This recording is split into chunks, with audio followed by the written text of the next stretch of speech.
Alhamdulillah, ini hari kedua running test kembara ni selepas operate hari tu.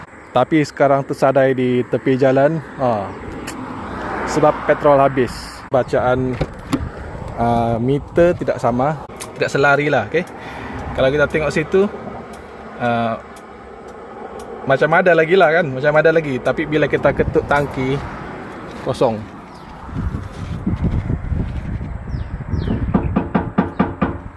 Kalau ikutkan reading macam ni, boleh jalan sampai 70-80 km lagi ni. Tapi itulah bacaan meter dengan kandungan tangki tidak selari. Tapi sebelum tukar petrol pump hari itu, meter reading ni tiada masalah pula. Okay? Mungkin disebabkan lain jenama dan kita perlu calibrate semula lah. Okay? Nanti sampai rumah nanti saya buka dan calibrate semula. Sekarang ni jarum tu agak tinggi lah daripada end line tu kan, ataupun empty line. Okay?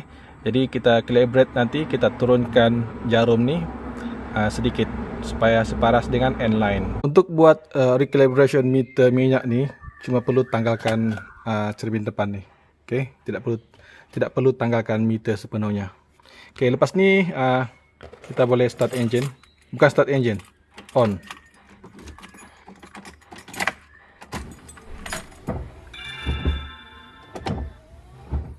On, okay.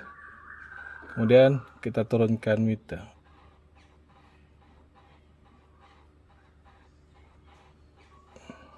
Ini dia hasil calibration.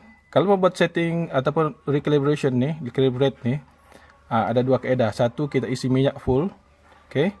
Lepas tu kita setting lah. Kalau jarum terlampau lebih, tu kasih adjust ngam-ngam di garisan terakhir. Okay, ataupun tunggu minyak di paling low. Okay. Kalau minyak masih di atas, turunkan lagi.